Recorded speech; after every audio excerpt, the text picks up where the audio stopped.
வணக்கம். நேத்திக்கு ஆறுபடை வீடுகளில் திருப்பரங்குன்றம் முதல் வீடை பற்றி நம்ம பார்த்தோம். அதில் சொல்லப்படாத, அதாவது நான் மறந்து விடப்பட்ட விஷயங்கள், கொஞ்சம் விஷயங்கள் இருக்குது. அது சுருக்கமாக சொல்லிவிட்டு அடுத்த ஆறுபடை வீடான இரண்டாவது ஆறுபடை வீட்டில் திருச்செந்தூர், அதை பற்றி நம்ம இன்றைக்கி இந்த வீடியோவில் நீங்கள் கேட்க போகிறீங்க, பார்க்க போகிறீங்க. நான் விடுபட்ட விஷயம் திருப்பரங்குன்றத்தில் நான் முதலே சொன்னேன், நக்கீரர் தான் இந்த ஆறுபடை வீடுகளை வரிசைப்படுத்தினார் அப்படின்னு சொல்லிட்டு. ஆனால் நக்கீரர் ஏன் திருப்பரங்குன்றத்துக்கு வந்தார் அப்படின்றதுக்கு ஒரு காரணம் இருக்கணும் இல்லையா? அப்போது ஒரு அசுரன் இருந்தானா, இது மாதிரி 1000 பேரை ஒரு பூதம் இருந்துச்சான். 1000 பேரை நான் சேர்த்து வச்சுட்டு அந்த 1000 பேரை நான் ஒன்றா சாப்பிட போகிறேன் அப்படின்னு சொல்லிட்டு அது ஒரு சத்தியம் செய்து கொண்டு அது வாழ்ந்து வந்ததான். 999 பேர் கிடச்சிட்டாங்க, ஒருத்தர் கிடைக்கல. அப்போ அந்த ஒருத்தராக நக்கீரர் அங்கே வந்தார். இப்போ இது 1000 பேரையும் சாப்பிட போகிறேன் அப்படின்னு சொல்லி அவர் அந்த பூதம் வெயிட் பண்ணிட்டு இருந்தப்போ ஆற்றுப்படுத்துதல் அப்படின்னு சொல்லி ஒரு விஷயம், அதை தான் திருமுருக ஆற்றுப்படை அப்படின்னு நமக்கு வந்தது. ஆற்றுப்படுத்தி அந்த பூதத்தை ஆற்றுப்படுத்தி அந்த பாக்கி இருக்கிற 999 பேரையும் காப்பாற்றி அவரும் தன்னை காப்பாற்றிக்கிட்டு முருகப்பெருமானின் அருள் பெற்றார் அப்படின்றது தான் இந்த ஸ்தலத்தினுடைய மிக முக்கியமான ஒரு விஷயம். அப்புறம் இந்த ஸ்தலத்தில் முதல்ல கொடிக்கம்பத்தை தாண்டி போனோம்னா சிவபெருமான் கோவிலில் நம்ம நந்தி பகவானை பார்க்குற மாதிரி இங்கே 3 விலங்குகளை நீங்கள் பார்ப்பீங்க. என்னென்ன அப்படின்னா, மூஞ்சூர் விநாயகருக்கு, நந்தி பகவான் சிவபெருமானுக்கு, மயில் முருகனுக்கு பார்ப்பீங்க. இது குடவரை கோவில் அப்படின்றதுனால மேலே கூரை கிடையாது, மலையே விமானமாக இங்கு இருக்குது அப்படின்னு சொல்கிறாங்க. புணுகு மட்டுமே சாற்றுதல், இங்கே மூலவருக்கு வெறும் புணுகு மட்டுமே சாத்துறாங்க, அபிஷேகம்லாம் கிடையாது மூலவருக்கு. அப்போ அபிஷேகம் நடக்காதா சார் அப்படின்னா, இல்லை அபிஷேகம் நடக்குதுங்க. யாருக்கு நடக்குது அப்படின்னாக்கா வேலுக்கு அபிஷேகம் நடக்குது. ஏன்னா இங்கே தான் வேல் வாங்கினார், தன்னுடைய அன்னையிடம் இருந்து இங்கே வேல் வாங்கினார். அதனால் அந்த வேலுக்கு இங்கே அபிஷேகம் நடக்குது. திருவண்ணாமலையில் எப்படி தீபம் கார்த்திகை அப்போது தீபம் ஏற்றி ரொம்ப சிறப்பாக பண்ணுறாங்களோ, அதே மாதிரி இந்த திருப்பரங்குன்றத்துலேயும் கார்த்திகை தீபம் மிக விமர்சையாக கொண்டாடப்படுகின்றது. திருவண்ணாமலையினுடைய ஒற்றுமை இங்கே 2வது ஒற்றுமை இதுவாக சொல்லலாம். எப்படி அங்கே சிவன் மழையாக இருக்கிறார், அந்த மலையை சுற்றி பௌர்ணமி கிரிவலம் வர மாதிரி இங்கேயும் சிவன் தான் மழையாக இருக்கிறார், அந்த மலையை சுற்றி பௌர்ணமி கிரிவலம் வருவார்கள் அப்படின்னு நான் சொல்லியிருந்தேன் இல்லையா? அதே மாதிரி இது 2வது ஒரு ஒற்றுமையான ஒரு விஷயம். தீபமும் அப்படியே அவ்வண்ணமே கொண்டாடப்படுகிறது. கொடி ஏற்றம் பண்ணுறாங்க பார்த்தீங்களா? அது கூட சிவபெருமானுக்கு தான் பண்ணுறாங்களாம், முருகனுக்கு கிடையாதான். ஸோ கொடி ஏற்றம் இங்கு சிவபெருமானுக்கு உள்ளது அப்படின்னு சொல்கிறாங்க. இங்கே இருக்கிற இந்த முருகர், திருப்பரங்குன்றத்தில் இருக்கக்கூடிய முருகருக்கு ஒரு பேர் உண்டு. அந்த பேர் சோம சுப்பிரமணியர் அப்படின்ற பேர். சோம என்றால் சோமவாரம் அப்படின்னு திங்கக்கிழமை சொல்கிறோம் இல்லையா? ஸோ சோம என்றால் சிவனுக்கு உரிய சொல் அது. அதனால சோம சுப்பிரமணியர் அப்படின்னு சொல்கிறாங்க. நல்ல மனசில் நீங்கள் வாங்கக்கூடிய விஷயம் என்ன அப்படின்னாக்கா, ஒரு படை வீட்டுகளையும் இது ஒற்றுமை ஒன்று வருங்க. சிவனுள் முருகன் அப்படியும் சொல்லலாம், இல்லை சிவனே முருகன், முருகனே சிவனாகவும் அப்படின்னு சொல்லலாம். அப்படிதான் மலையாக சிவனும் அதில் உள்ள இருக்கக்கூடிய தெய்வமாக முருகனும் இருக்கின்றார்கள் அப்படின்னு சொல்கிறான்.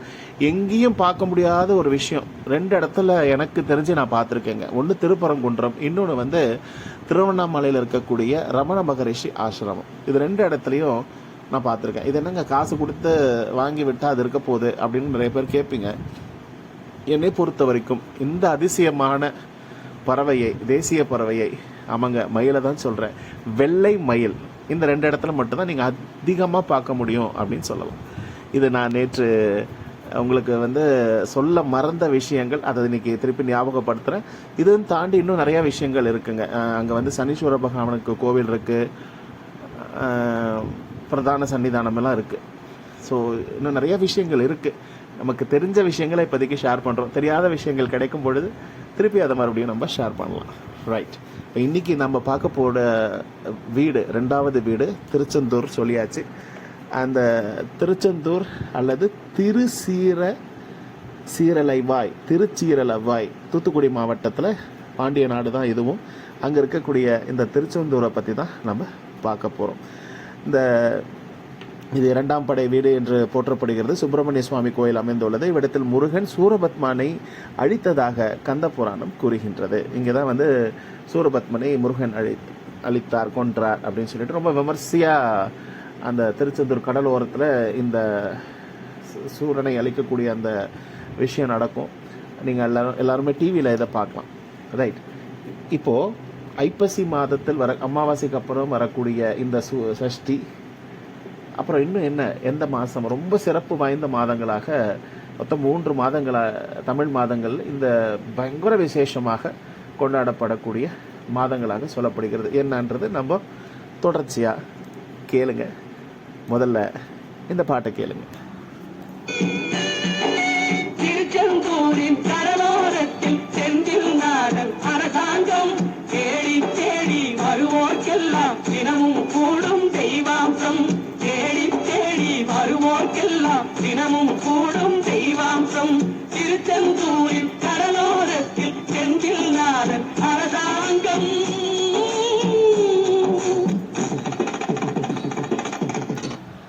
ரைட். ஒருமையுடன் நினது திரு மலரடி நினைக்கின்ற உத்தமர்த்தம் உறவு வேண்டும். உள்ளொன்றும் வைத்து புறமொன்று பேசுவார் உறவு களவாமை வேண்டும். பெருமை பெறும் நினது புகழ் பேச வேண்டும். பொய்மை பேசாது இருக்க வேண்டும். பெருநெறி பிடித்து ஒழுக வேண்டும். மதர் மரண பேய் பிடியாதிருக்க வேண்டும். இவ்வளோ அழகாக சொல்கிறார் பாருங்க. மறுவு பெண்ணாசையை மறக்கவே வேண்டும். உன்னை மறவாதிருக்க வேண்டும். மதி வேண்டும், நின் கருணை நிதி வேண்டும். நோயற்ற வாழ்வு நான் வாழ வேண்டும். தர்மமிகு சென்னையில் கந்த கோட்டத்தில் வளர் தலமோங்கும் கந்தவேலே. தர்மமிகு சென்னையின் கந்த கோட்டத்தில் உள் வளர் தலமோங்கு கந்தவேலே. தன்முக தூய்மணி உன்முக சைவமணி சண்முக தெய்வமணியே அப்படின்னு சொல்லிட்டு இந்த பாட்டு திரு அருட்பா அப்படின்னு சொல்லலாம். இந்த பாட்டை அது உங்களுக்கு இந்த பாட்டிலே நிறைய புரிஞ்சிருக்கும். வாய் ஒன்று சொல்லும் மனம் ஒன்று நினைக்கும் மனிதர்கள் தான் இங்கு அதிகம். உள்ளம் புறமும் வேறா இருக்க வஞ்சகர்கள் அவர்களாக வந்து நம்மோடு கலந்து விடுவார்கள். நாம் அவர்களை தேடி போவதில்லை. முக்கவாசி அப்படித்தான். நாம் அறியாமல் நடப்பது. எனவே வள்ளலார் அது போன்ற மனிதர்கள் உறவு களவாமே வேண்டும் என்று வேண்டினார். அந்த மாதிரி மனிதர்கள் உறவு எனக்கு வேண்டாமே அப்படின்னு சொல்லி அவர் வேண்டிக்கிறார். இறைவனின் பெயரை சொல்லிக்கொண்டே கொள்ளையடிப்போர் உண்டு. எனவே உன் புகழையும் பேச வேண்டும், பொய் பேசாமல் இருக்க வேண்டும் என்று இரண்டையும் வேண்டுகிறார். என்னென்னமோ வேண்டாங்க இல்லையா? உன் புகழை நான் பேச வேண்டும் முருகா, உன் புகழை நான் பேச வேண்டும், பொய் பேசாமல் இருக்க வேண்டும் என்று இரண்டாவதாக வேண்டுகிறார். மனிதருக்கு மதம் பிடிக்காமல் இருக்க வேண்டும். இறைவனின் பெயரால் மதத்தின் பெயரால் எத்தனை போர்கள், எத்தனை உயிர் பலி, அதை கண்டு வருந்தி மதமான பேய் பிடியாது இருக்க வேண்டும் என்று வேண்டுகிறார். கட்டி அணைக்கும் பெண் ஆசையை மறக்க வேண்டும் என்கின்றார். ஞாபகம் இருந்தால் மீண்டும் வேண்டும் என்று தோன்றும், மறந்துவிட வேண்டும். எப்போதும் இறைவனை மறவாது இருக்க வேண்டும். அதனால தான் சொல்றாங்க, மன்னிக்கிறது ஈஸி, ஆனால் அந்த மறக்கிறது ரொம்ப கஷ்டம் அப்படின்னு சொல்றாங்க இல்லைங்களா? இப்போ மறக்கிறது கஷ்டப்பட்டோம்னா திருப்பி நமக்கு வஞ்சோன்ற விஷயம் நடந்துகிட்டே இருக்கும் அப்படின்றது தான். ரொம்ப அழகான விஷயங்கள். ராமலிங்க அடிகளார் பாடின பாட்டு ரொம்ப அழகாக இருக்குங்க. சென்னையில் இருக்கக்கூடிய கந்தக்கோட்டத்தில் வந்து அவர் இந்த பாட்டு பாடியிருக்கார். நல்ல புத்தி வேண்டும். யாரும் தெரியுதில்ல? ராமலிங்க அடிகளார் வடலூர் பெருமான். நல்ல புத்தி வேண்டும். நல்ல புத்தி இருந்தாலும் அது தவறான வழியில் செல்லாமல் இருக்க இறைவனின் அருள் வேண்டும். நோயற்ற வாழ்வு வேண்டும். சென்னையில் உறையும் கந்தவேலே, குளிர்ந்த முகத்தை உடைய தூய்மையான மணிகளில் சிறந்த மணியான சைவ மணியே, சண்முகத்து தெய்வ மணியே, எனக்கு நீ இதையெல்லாம் அருள வேண்டும் என்று வேண்டுகிறார். லிஸ்ட் பாருங்க, பெருசா இருந்தாலும் அது எல்லாமே பொது உடைமையா தான் இருக்கு. அதனாலதான் சொல்லுவாங்க, ரொம்ப சிம்பிளா சொல்லுவாங்க, சாமி கும்பிடும் போது எல்லாரும் நல்லா இருக்கணும்னு கும்பிடுப்பாங்க. எல்லோரும் என்பது உங்கள் உறவுகளோ அல்லது உங்கள் குடும்பமோ அல்லது உங்கள் வீடோ அது அல்ல, எல்லோரும் அப்படின்னு சொல்லுவாங்க. அதுதான் இன்னும் பெரியவங்களாம் நிறைய சொல்லுவாங்க, என் சுற்றத்தார், என் தெருவில் இருக்கிறவங்க எல்லாரும் சூப்பராக சிறப்பாக இருக்கணும், அவங்களுக்கு எந்த கஷ்டத்தையும் கொடுத்துடாத, அவங்க கொஞ்சம் கஷ்டப்படுறாங்க, அவங்கள பார்த்துக்கோ அப்படின்லாம் வேண்டுங்க அப்படின்லாம் சொல்லுவாங்க. அது ஏன் சொல்கிறாங்க அப்படின்றதெல்லாம் இப்போ தான் புரியுது. சரி, இப்போ அடுத்தது 6 படை வீடுகளில் 2ஆம் படை வீடாக திருச்செந்தூர் அமைந்துள்ளது. இத்திருக்கோயில் இந்திய தீப கர்ப்பத்தின் தென்மேற்கே வங்காள விரிகுடா கடற்கரையில் அமைந்துள்ளது. இதன் சிறப்பாகும். முருகக்கடவுள் தேவசேனாதிபதியாக வடிவெடுத்து தீமையின் வடிவிலான சூரபத்மனை சம்ஹாரம் செய்து இந்த திருத்தலம் தமிழர்கள் இந்த நிகழ்வினை ஆண்டுதோறும் சம்ஹார திருவிழாவாக கொண்டாடி வருகின்றனர். முருகப்பெருமானை பழந்தமிழ் இலக்கியங்களில் சேயோன் என குறிப்பிடுகின்றார். சங்க இலக்கியங்களிலும் சிலப்பதிகாரத்திலும் குறிப்பிட்டுள்ளது. இந்த சேயோன்ற வார்த்தை இந்த மாதிரி இலக்கியங்கள்ல இருக்கு அப்படின்னு சொல்றாங்க. 3000 ஆண்டுகளுக்கு முற்பட்டதாம் இந்த திருத்தலம். முருகப்பெருமானுக்கு கடற்கரை ஓரத்தில் அமைந்துள்ள ஒரு கோயிலாகும். எல்லா கோயிலும் மலை மேலே தான் இருக்கும், ஒரு குன்றின் மேலே இருக்கும். இந்த கோவில் மட்டும்தான் கடலுக்கு அருகாமையில் இருக்கக்கூடிய கோவில். எவ்வளோ கஷ்டப்பட்டு கட்டியிருப்பாங்க, யார் கட்டியிருப்பாங்க, இதெல்லாம் தான் நம்ம இனிமேல் பார்க்க போகிறோம். 157 அடி உயரம் கொண்ட கோபுரம். அப்பா, எவ்வளோ கஷ்டம் இல்லைங்க கட்டுறது. பேஸ்மெண்ட் ஆரம்பிச்சு டாப் வரைக்கும் போனோம் இல்லைங்களா. இக்கோயிலின் கோபுரம் 9 ஸ்தலங்களை கொண்டது. 9 ஸ்தலம் அப்படின்னு சொல்றாங்க. முருகப்பெருமான் சூரனை ஆட்கொண்ட பின்பு தனது வெற்றிக்கு நன்றி தெரிவிக்கும் விதமாக இத்தலத்தில் சிவபூஜை செய்தார். இங்க முருகப்பெருமான் சிவபூஜை செய்தார். அங்க திருப்பரங்குன்றத்திலையும் நடந்தது, அதே தான் இங்கேயும் நடக்குது. ஸோ முருகப்பெருமான் சிவபெருமானுக்கு பூஜை செய்கிறார். பஞ்சலிங்கங்களாக சிவபெருமானை பிரதிஷ்டை செய்து அவர் பூஜை செய்கிறார். இன்னைக்கும் மூலவர் சன்னிதானத்துக்கு பக்கத்திலேயே ஒரு சின்ன ஒரு சந்து மாதிரி, ஒரு கேப் மாதிரி போகும். அந்த கேப் உள்ளார போனீங்கன்னா ஒரு ஏதோ சுரங்கப்பாதைக்குள்ளார போகிற மாதிரி தான் இருக்கும். உள்ளார போனீங்கன்னா பஞ்சலிங்கங்கள் இருக்கும். அவ்வளோ அருமையாக இருக்கும். இறைவன் எம்பெருமான் அழகாக காட்சி கொடுப்பார். தனது வெற்றிக்கு நன்றி தெரிவிக்கும் விதமாக இத்தலத்தில் சிவபூஜை செய்தார். இந்த கோலத்திலேயே முருகன் வலக்கையில் தாமரை மலருடன் அருள்கின்றார். ஸோ பூஜை செய்கிறார். பூஜை செய்கிறப்போ வலக்கையில் தாமரை மலரோடு தான் இருக்கிறார் அப்படின்னு சொல்கிறாங்க. ஆக்சுவலாக இன்னொரு வார்த்தை சொல்லணும் அப்படின்னாக்கா, முருகப்பெருமான் இங்கே பூஜை செய்கிறார். ஆனால் போருக்கு முன்னாடியா போருக்கு அப்புறமா அப்படின்றது தான் கொஞ்சம் கன்ஃபியூஷன். ஒவ்வொருத்தரும் ஒரு மாதிரி சொல்கிறாங்க.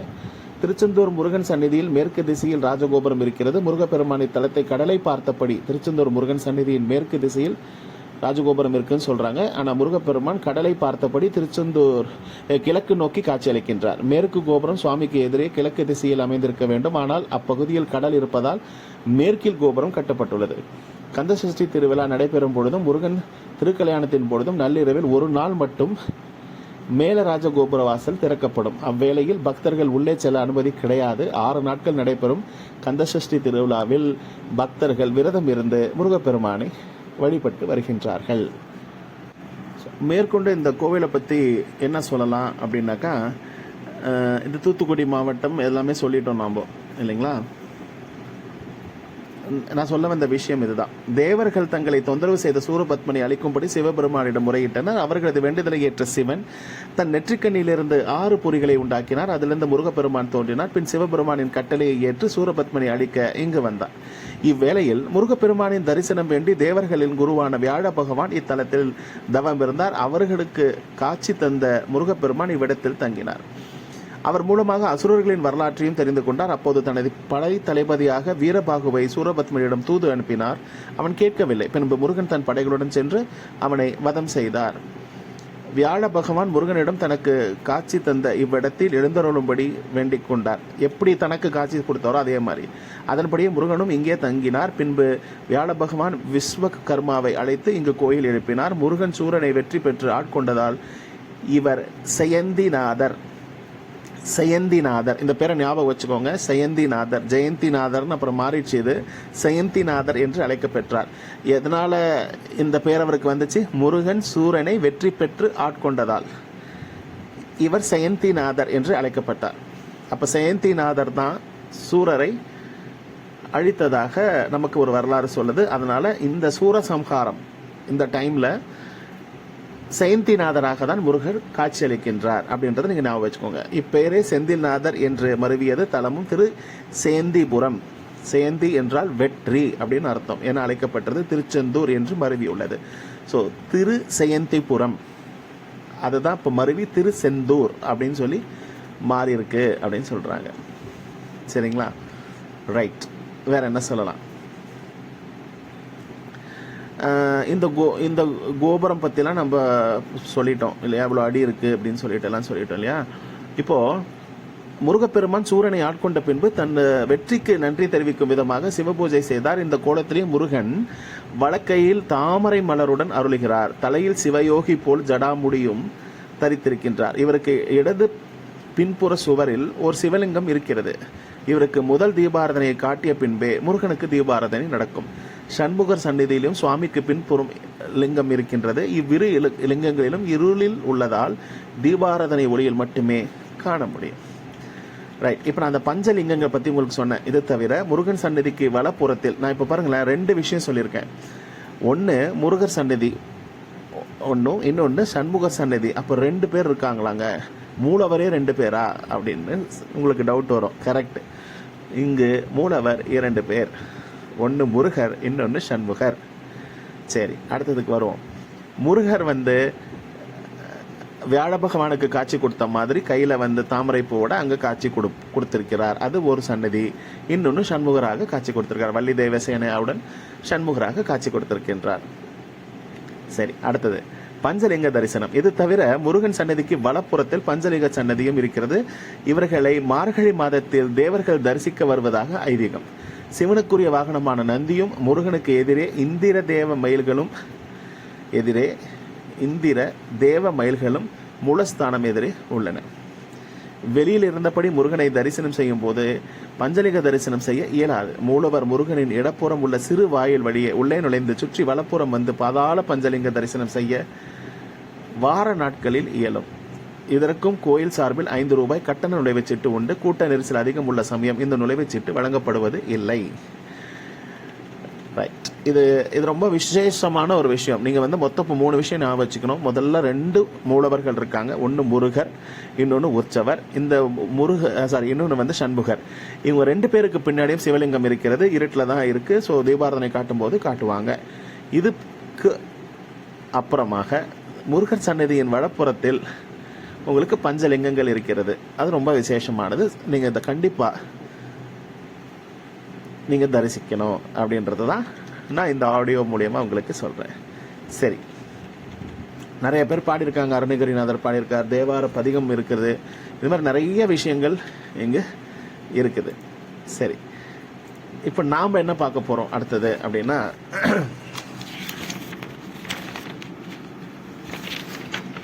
இப்போ நான் வியாழ பகவான் இங்கே சாமி கும்பிட்டுட்டார்.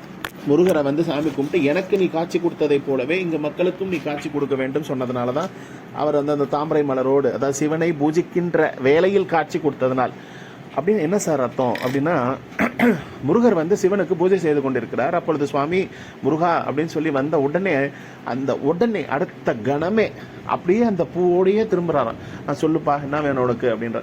அதனால தான் சொல்றாங்க, கூப்பிட்ட உடனே வருகின்ற முருகன், கேட்ட உடனே வருகின்ற முருகன், செவிசாய்க்கும் முருகன் அப்படின்னு சொல்லி முருகனை நிறைய நம்ம பாராட்டி சீராட்டி முருகனை நம்ம கும்பிட்டு வரோம். ஸோ ஒரு கோலம் தாமரை மலரோடு வியாழ பகவானுக்கு, குரு பகவானுக்கு காட்சி கொடுத்ததுனால் இந்த கோவிலை வியாழக்கிழமையில போய் சுவாமி தரிசனம் பண்றது ரொம்ப ரொம்ப ரொம்ப ரொம்ப விசேஷம். சிவனும் இங்கு இருப்பதினால் சோம சுப்பிரமணியராக இங்க இருக்கிறார் நம்ம சொல்லிட்டோம். இங்கேயும் சிவனுடைய இதுல தான் இங்க இருக்கிறார் இல்லையா? அதனால எல்லா 6 படை வீடுகளும் சிவனாக இருக்கின்றார். இல்லை சார் நீங்க சிவனை பத்தி இங்க முக்கியமா எதுவும் சொல்லலை அப்படின்னு அது சொல்றேன். அதனால திங்கட்கிழமையிலையும் இந்த கோவிலை நீங்க தரிசிக்கலாம்.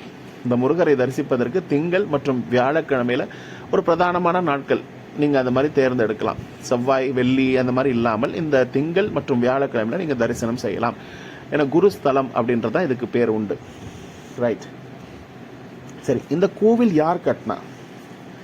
இப்போ ஒரு கோவிலும் நம்ம ஊர்ல இருக்கிற எல்லா கோவிலும் மன்னர்களால் கட்டப்பட்டது அப்படின்னு நம்ம படிச்சிருக்கோம். ஹிஸ்டரி நிறைய இருக்கு அதை பத்தி. ஆனா இந்த திருச்செந்தூர் முருகன் கோவிலை கட்டியது யார் அப்படின்னு நம்ம யோசிச்சோம் அப்படின்னா, பண்டாரங்கள் தான் இந்த கோயிலை கட்டினாங்க அப்படின்னு சொல்லலாம். பண்டாரங்கள்னா யாரு? ஆண்டிகள்னு சொல்றோம் இல்லையா? ஆண்டிகள் தான் இந்த முருகன் கோயிலை கட்டினாங்க. ஆண்டிகள் என்பவர் யார்? யாசகம் செய்து தங்கள் வாழ்க்கையை நடத்துபவர்கள். அது பணமாக இருந்தாலும் சாப்பாடாக இருந்தாலும் யாசகம் செய்து அவங்க ஊரா போய் அந்த பணத்தெல்லாம் வாங்கி இந்த கோவிலை கட்டினாங்க அப்படின்னு சொல்றாங்க. இந்த கோவில் கட்டின விஷயம் மிக சுவாரஸ்யமான விஷயமாக சொல்லப்படுகிறது. நான் சொன்னேன் இல்லையா, 9 ஸ்தலங்கள் இருக்கக்கூடிய கோபுரத்தை கட்டினாங்க. 6 ஸ்தலம் கட்டும் பொழுது பணம் தீர்ந்து போயிடுது. அப்போ ஒரு என்ன சொல்றார் முருகன் கனவில் வந்து சொல்றார், அந்த மிக முக்கியமாக 5 ஆண்டிகளை குறிப்பிடுறாங்க. அந்த 5 ஆண்டிகளுடைய பேரை உங்களுக்கு சொல்றேன். அந்த 5 ஆண்டிகள் தான் ரொம்ப கஷ்டப்பட்டு இந்த கோவிலை கட்டும் பொழுது ஒரு நேரத்தில் பணம் பற்றாக்குறை ஆயிடுது. அப்போ ஒரு ஆண்டி போய் வேண்டுறார், சுவாமி இது மாதிரி இருக்கு, எனக்கு எப்படி காசு இல்லாமல் நான் என்ன பண்றது, கூலிலாம் கொடுக்கணுமே அப்படின்னு. பன்னீர் இலையில் விபூதி வைத்து பிள்ளையார் கோயிலை தாண்ட சொல்லு, தாண்ட ஒன்று அவர்களுக்கு ஏற்ற ஊதியம் அந்த இலையில் இருக்கும் அப்படின்னு சொல்றார். அதே மாதிரி கொடுக்குறாங்க. பன்னீர் இலை விபூதி இன்னைக்கும் கொடுக்குறாங்க. அது கொடுக்குறாங்களா அப்படின்னா கண்டிப்பாக கொடுக்குறாங்க. அது நீங்கள் முடிஞ்சால் கேட்டு வாங்கிக்கோங்க. ரொம்ப அருமையான ஒரு விஷயம் இது, பன்னீர் இலை விபூதி. அதே மாதிரி அந்த ஆண்டி என்ன பண்ணுறார், சாயங்காலம் வேலை முடிச்சு போகிறப்போ அவங்களுக்கு கூலி கொடுக்குறப்போ இந்த பொட்டலத்தை கொடுத்துட்றார். எந்த பொட்டலம்? பன்னீர் விபூதி பொட்டலம். அந்த இலையில மடித்து கொடுக்குறார். பன்னீர் இலையில விபூதியை மடித்து கொடுக்குறார். இந்த பிள்ளையார் கோயிலை தாண்டி போய் அதை பிரித்து பார்ப்பா, உனக்கு ஏற்ற ஊதியம் இருக்குன்றார். அதே மாதிரி பிரித்து பார்க்குறாங்க, ஊதியம் இருக்கிறது. 6 இது கட்டிட்டாங்க, இன்னும் 3 பாக்கி. திடீர்னு இந்த அதிசயம் நடக்காம, முருகர் சொன்னார்னா இது நடந்தது, திடீர்னு இந்த அதிசயம் நடக்கல. இது மாதிரி நீ சொன்னேன்னு தானே நாங்கள் இதை நம்பி ஆரம்பிச்சு பண்ணிட்டு இருக்கோம். இப்போ நீ பணம் வரமாட்டேந்தே, நான் எப்படி கூலி கொடுப்பேன், இன்னும் எங்களுக்கு பொருள்லாம் வாங்கணுமே, நான் என்ன பண்றது அப்படின்னு சொன்னப்போ, குலசேகரப்பட்டினத்துக்கு போ. பக்கத்துல குலசேகரப்பட்டினம் இல்லை, நான் தப்பா சொல்றேன், காயல்பட்டினம். அங்க போ, சீதகாதி வள்ளல் அப்படின்னு சொல்லி ஒருத்தர் இருப்பார், அவர் உனக்கு ஹெல்ப் பண்ணுவார். காயப்பட்டினத்தில் இருக்கக்கூடிய சீதக்காதி வள்ளல், அவர் உனக்கு ஹெல்ப் பண்ணுவார் அப்படின்னு சொல்லிட்டு சொல்றார். முருகப்பெருமான் கனவில் வந்து சொல்கிறார். அதே மாதிரி போறாங்க. அந்த வள்ளலும் வந்து கோயில் திருப்பணிக்கு அதை பாருங்க, அங்க ஓரத்துல ஒரு மூட்டை உப்பு இருக்கு, அதை எடுத்துட்டு போங்க அப்படின்னு. எங்க உப்பு மூட்டையை வச்சு நான் என்னங்க பண்றது அப்படின்னு இந்த ஆண்டி கேட்கிறார். நீங்க எடுத்துட்டு போங்க அப்படின்றப்போ எடுத்துட்டு போனாங்க. திருச்செந்தூர்ல வச்சு அந்த மூட்டையை பிரிச்சாங்க. அது தங்க காசுகளாக மாறியது. அதை வைத்து கோயில் திருப்பணியை செவ்வனே முடித்தார்கள். சரிங்களா? ரைட். இப்போ இந்த ஆண்டிகள் வந்து பிச்சை எடுத்து இந்த கோயிலை கட்டினாங்க. ஓம் என்ற வடிவில் இந்த கோயில் முழுவதுமாக அமைந்துள்ளது அப்படின்னு சொல்றாங்க. ஸோ 5 ஆண்டிகள் ரொம்ப விசேஷமானவர்கள். அவர்களுடைய ஜீவசமாதி 3 ஜீவசமாதிகள் அங்கேயே இருக்கு, நாழிக்கிணறு பக்கத்திலேயே இருக்கு. ஒன்று இன்னும் கொஞ்சம் தள்ளி இருக்கு. இன்னொன்று திருநெல்வேலி வரப்போ அங்க ஒரு இடத்துல ஜீவசமாதி இருக்கின்றது. 5 மீட்டர் தூரத்துல தான் 140 மீட்டர் ராஜகோபுரம் இவ்வளோலாம் இருக்கு. சரி, இப்போ ஐப்பசி அமாவாசை அடுத்து வரக்கூடிய இந்த 6 நாட்களை தான் கந்த சஷ்டி நாட்களாக கொண்டாடுகின்றார்கள். ரைட். இப்போ அடுத்தது இந்த 5 ஆண்டிகளுடைய பெயர். காசிநாதர் அவர்கள், மௌனசுவாமி, காசி சுவாமி, மௌனசுவாமி, ஆறுமுக சுவாமி, ஸ்ரீ வள்ளி நாயக்க சுவாமி, ஞான சீதேசி மூர்த்தி அப்படின்னு சொல்லிட்டு இந்த 5 சுவாமிகள் 5 ஆண்டிகளால இந்த திருச்செந்தூர் கோவில் உருவாக்கப்பட்டது என்று சொன்னால் மிகையே ஆகாது அப்படின்னு சொல்றாங்க. இதுல இன்னொருத்தர் ஒரு பேரும் அடிப்படுது. யார் அவர் அப்படின்னா, இந்த வடமலையப்பர் அப்படின்ற ஒரு பேரு அடிப்படுது. இந்த வடமலையப்பர் அப்படின்றவர் யார் அப்படின்னா, இந்த கோவில்லாம் கட்டி முடிச்சிடறாங்க இல்லைங்களா. நான் சொன்ன 2 மூலவர் சொல்லிட்டேன். ஒருத்தர் பேர் முருகர், ஒருத்தர் பேர் வந்து சண்முகர் சொல்லிட்டேன். ஆனா இங்க இருக்கக்கூடிய உற்சவர் எத்தனை பேரு அப்படின்னு நீங்க யோசிக்கணும். 2 உற்சவர் இருக்கும். 2 மூலவர்னா 2 உற்சவர் இல்லை, அதுதான் இல்லை. முதல்ல அந்த உற்சவனுடைய பெயர்லாம் சொல்றதுக்கு முன்னாடி, சண்முகநாதருடைய அந்த உற்சவர் இருக்கார் இல்லையா, அந்த சண்முகநாதருடைய உற்சவரை வந்து டச்சு அந்த படையினர் என்ன பண்றாங்க, கடல் வழி பயணமாக வந்து கிடைக்கிறதெல்லாம் சுட்டிட்டு போயிட்டு, இதை ஊருக்குன்னா ஏதாவது தங்கம் எங்கெங்க கிடைக்கும் அப்படின்னு சொல்லிட்டு சண்முகநாதருடைய உற்சவரை தூக்கிட்டு போயிடுறாங்க. இப்போ உற்சவர் இல்லாமல் என்ன பண்ணுறது நம்ம அப்படின்னு சொல்லி ரொம்ப வருத்தப்பட்டுட்டு இருந்த டைமில் நம்ம புதுசாக ஒன்று பண்ணிக்கலாம் அப்படின்னு இவங்க முடிவு எடுக்கிறாங்க. அப்போது அந்த டைமில் வடமலையப்பர் அப்படின்றவருடைய கனவுல முருகர் தோன்றி, சண்முகர் தோன்றி, நீ ஏன் இன்னொன்று செய்கிறீங்க, நானே தான் இருக்கேன்ல அப்படின்னு சொல்லி, எங்கே இருக்கப்பா அப்படின்னு இவர் கேட்குறார்.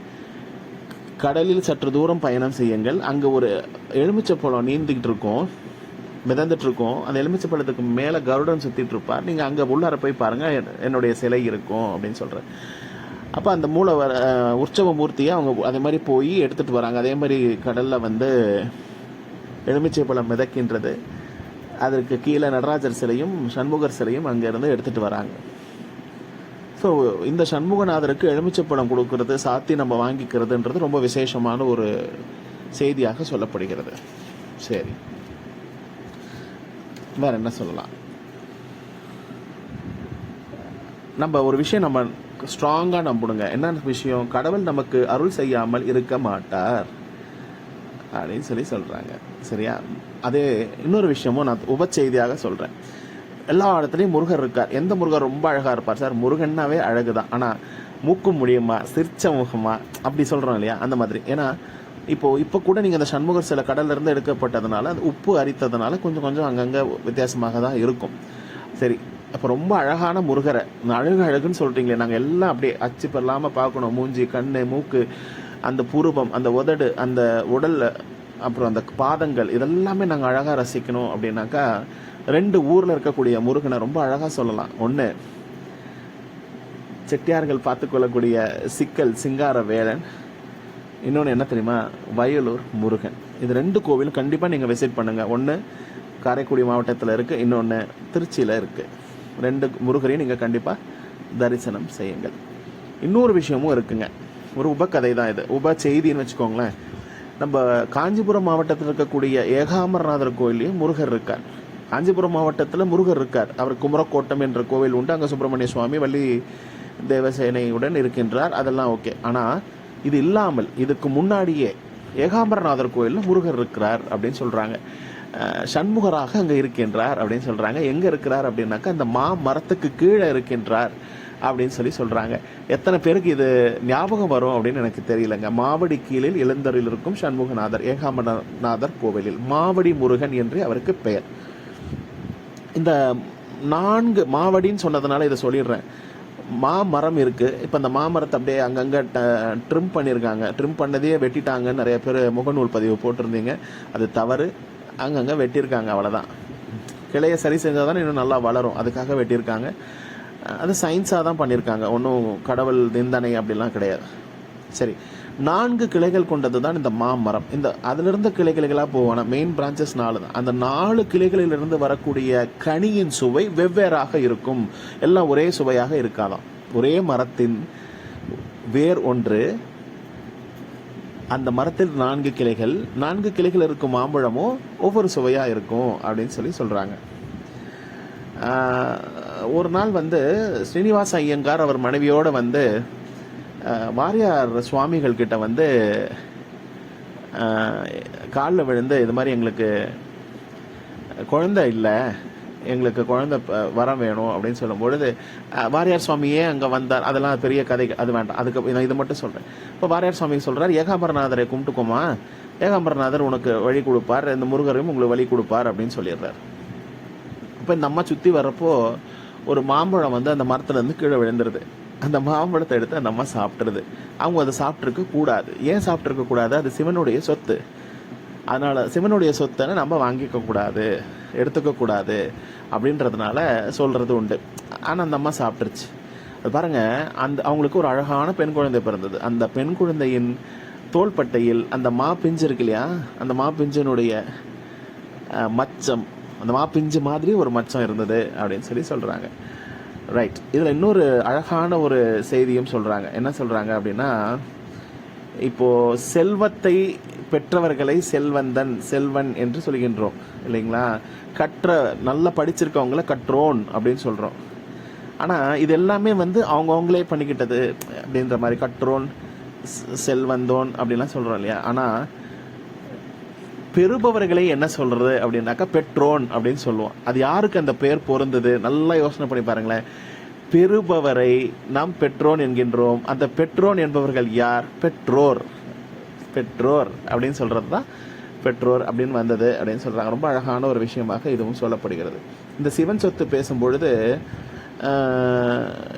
ஒரு இடத்துல வந்து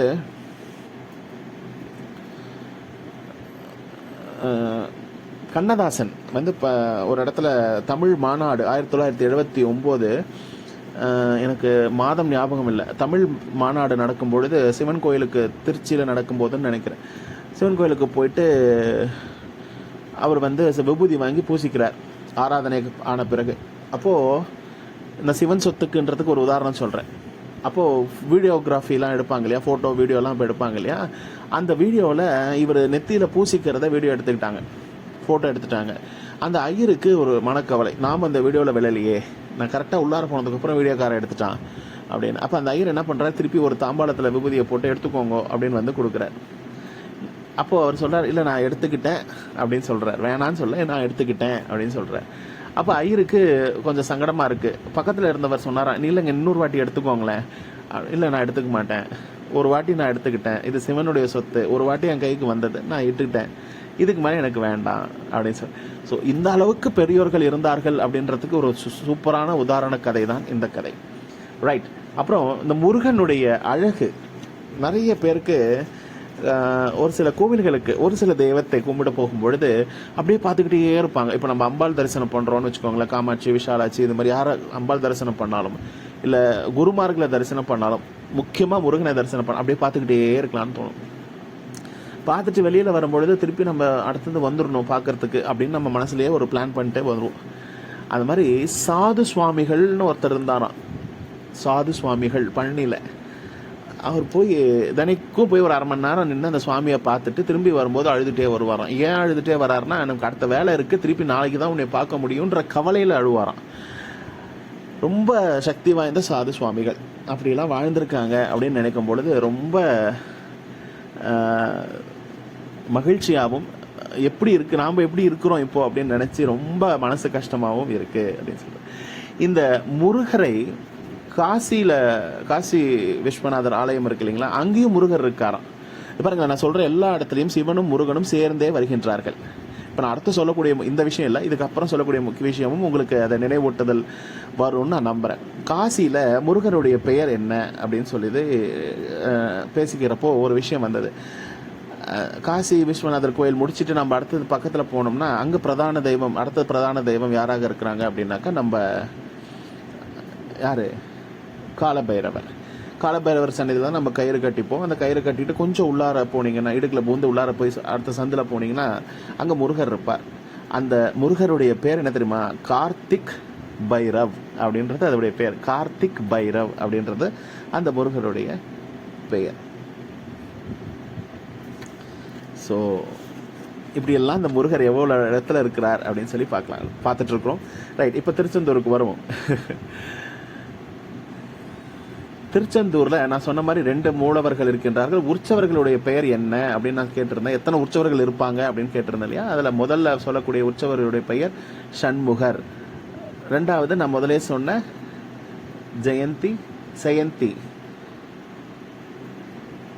சொன்ன இல்லையா, அவர் வந்து இந்த சஷ்டி நேரத்தில் இந்த சூரசம்ஹாரத்துக்காகவே வெளியில் வர்றவர். அடுத்தது குமார. ஸோ ஒருத்தர் சண்முகர், இன்னொருத்தர் ஜெயந்திநாதர், இன்னொருத்தர் வந்து அடுத்தவர் 3வது பேர் வந்து மாப்பிள்ளை சுவாமி அப்படின்னு சொல்கிறாங்க. 4வது முருகர் பேர் அலைவாய் பெருமாள் அப்படின்னு சொல்லி சொல்கிறாங்க. 4 விதமான முருகர்கள் இருக்கிறார்கள். ரைட். இப்போ அந்த டச்சு ஸ்டோரியை பற்றி நம்ம பார்த்தோம். வடமலையான் வந்து அந்த எலுமிச்சை பழம் கருடன் சுற்றியது இதெல்லாம் நம்ம பார்த்தோம் இல்லைங்களா. ரைட். இப்போது இந்த சஷ்டி ரொம்ப விமர்சையாக கொண்டாடுவாங்க. மாசி மாதமும் ஆவணி மாதமும் ரொம்ப சிறப்பாக இருக்கும் அப்படின்னு சொல்கிறாங்க. இது என்னங்க எனக்கு புரியலைங்களே அப்படின்னா, இந்த மாசி மாதமும் ஆவணி மாதமும் இந்த சண்முகர் இருக்கார் இல்லைங்களா, அவர் வந்து மூவராக காட்சியளிப்பாராம். மொத்தம் 6 நாள் பண்டிகை முடிச்சுட்டு 7வது நாள் 8வது நாள் ரொம்ப சிறப்பாக இருக்குமா. அந்த 7வது நாள் சிகப்பு நிறத்திலும், அதாவது சிகப்பு நிறத்தில்னா யார், சிவனாக. 2வது நாள் அதாவது 8வது நாள் காலையில் வெள்ளை நிறத்திலும் சாயங்காலம் பச்சை சாத்துலையும் இருப்பாராம். ஸோ சிகப்பு சாத்து, வெள்ளை சாத்து, பச்சை சாத்து என்று 3 சாற்று முறைகள் இருக்கின்றன மாசி மாதமும் ஆவணி மாதமும் வரக்கூடிய அந்த பண்டிகைகளில் 7வது 8வது நாளில். ஸோ சிகப்பு சாத்து உங்களுக்கு எல்லாருக்குமே தெரியும். சிகப்பு என்றால் என்ன அப்படின்னா சிவனை குறிப்பது. எல்லாமே சிகப்பாக இருக்கும், சிகப்பு மலர்களால் எல்லாமே சிகப்பு. அதனால தான் செவ்வரளியை வந்து ஏன் முருகருக்கு கொடுக்குறோம், செவ்வரளி நாதர் இருக்கிறார், செவ்வரளியை ஏன் முருகருக்கு கொடுக்குறோம் அப்படின்றதுக்கு காரணம் புரிகிறது. அதே மாதிரி வெள்ளை சாத்து பண்ணும் பொழுது, வெள்ளை சாத்து யார், பிரம்மா எல்லாமே வெள்ளை வெள்ளைன்னு வெள்ளை மலர்களால் எல்லாமே பண்ணுவாங்க. பச்சை சாத்துல பச்சை மலர்கள், பச்சை உடை, எல்லாமே பச்சை, மறிக்குழந்து இதெல்லாம் இருக்கு இல்லைங்களா. பச்சை யாருன்னா பச்சை வண்ணர், பவழ வண்ணர் யாரு? நம்ம பெருமாளை குறிப்பது. சரிங்களா. இப்போ இந்த சிகப்பு சாத்து நடக்கிறப்போ முன்பக்கம் சண்முகநாதராகவும் பின்பக்கம் நடராஜராகவும் காட்சி கொடுப்பாராம். அது பார்த்தா உங்களுக்கு புரியும் அப்படின்றது தான் என்னுடைய பாயிண்ட். ரொம்ப சண்முகநாதராக முன்பக்கமும் நடராஜராக பின்பக்கமும் காட்சி கொடுப்பார். தந்தையும் மகனும் சிவனும் சண்முகமும் ஒன்று என்று சொல்வதால் இது. ஸோ நீங்கள் மறக்கக்கூடாத விஷயம் எது அப்படின்னா, இந்த ஃபெஸ்டிவலை பார்க்கறதுக்கு ஒரு நாள் போங்க, ரொம்ப சிறப்பாக இருக்கும் அப்படின்றது தான். அங்கே திருப்பரங்குன்றத்தில் நீங்கள் மறக்கக்கூடாதது ஏதாவது ஒரு பௌர்ணமிக்கு அந்த மலையை சுற்றி வர்றது. அப்புறம் இன்னொன்று, இங்கே திருச்செந்தூரில் நீங்கள் மறக்கக்கூடாத விஷயம் வந்து பன்னீர் இலை விபூதி, அப்புறம் அந்த முருகன் பூஜித்த அந்த 5 லிங்கங்கள். சரிங்களா. ஆதிசங்கரரே சொல்கிறாராம், இந்த பன்னீர் இலை விபூதியால் நோய்களை நீக்க வல்லவை அப்படின்னு சொல்கிறாங்க. ஆதிசங்கரரே சொல்லியிருக்கிறதாக சொல்கிறாங்க. ஸோ வேற என்ன சொல்லலாம், நிறைய சொல்லிக்கிட்டே போலாம் தான். வழிக்கு துணை திரு மென்மலர் பாதங்கள், மெய்மை குன்றா மொழிக்கு துணை முருகா எனும் நாமங்கள், முன்பு செய்த பழிக்கு துணை அவன் பன்னீரு தோளும், பயந்த தனி வழிக்கு துணை வடிவேலும் செங்கோடன் மயூரமே. நமது கண்களுக்கு துணையாவது திருமுருக பெருமானது புனிதமாவையும் மென்மையானமையுமான செந்தாமரை மலர் போன்ற திருவடிகளே ஆகும். உண்மையில் ஒரு சிறிதும் குறையாத சொல்லுக்கு துணையாவது முருகா என்று கூறும் அப்பரம அந்த முருகனின் திருநாமங்களே ஆகும். முன்பு செய்த பழியை தருகின்ற பாவத்தை அகற்றுவதற்கு துணையாவது திருமுருகப் பெருமானின் 12 புயங்களுமே ஆகும். ஸோ அதனால் முடிஞ்ச அளவுக்கு காலையில் எந்திரிக்கும் பொழுது கூட முடிஞ்சா முருகா, கிருஷ்ணா, கண்ணா ஏதாவது ஒன்று சொல்லுங்கள். உத்வேகமாக உங்களுடைய, நான் தான் அடிக்கடி சொல்கிறது உண்டு, முகத்தை பாருங்கள், சிரியுங்கள், கண்ணாடியில் முகத்தை பார்த்து சிரிங்க. ஐயோ இன்னைக்கு எப்படி பண்ண போகிறோமோ தெரியலையே, நேற்றுக்கு இப்படி ஆச்சே, இன்றைக்கி என்ன பண்ண போகிறோம் அப்படி எந்திரிக்காதீங்க. இன்றைக்கி ஒரு ஃப்ரெஷ் டே உங்களுக்கு கொடுக்கப்பட்டிருக்க கிஃப்ட். தினைக்கும் நமக்கு கிஃப்ட் எது? அ டே வேக்கனிங் இன் தி மார்னிங் அப்படின்னு சொல்லலாம். ஸோ அதனால் அந்த கிஃப்ட்டை நீங்கள் அழகாக பயன்படுத்துங்க. காலையில் எந்திரிக்கும் பொழுது இன்றைக்கி என்ன பண்ண போகிறோம் அப்படின்னு யோசிக்காமல் இன்றைக்கி கண்டிப்பாக இதை அழகாக முடிச்சிடலாம் அப்படின்ற ஒரு தன்னம்பிக்கையோடு எந்திரிச்சு சூப்பராக வேலை பாருங்கள், பியூட்டிஃபுல்லாக இருங்க. 6 படை வீட்டுக்கும் நீங்கள் விசிட் பண்ணுங்கள். முருகன் அருள் என்றுமே உங்களுக்கு கிட்டட்டும் சொல்லிட்டு, வெற்றிவேல் முருகனுக்கு அரோகரா, வீரவேல் முருகனுக்கு அரோகரா, செந்தில் ஆண்டவனுக்கு அரோகரா, திருச்செந்தூர் முருகனுக்கு அரோகரா. நன்றி, வணக்கம்.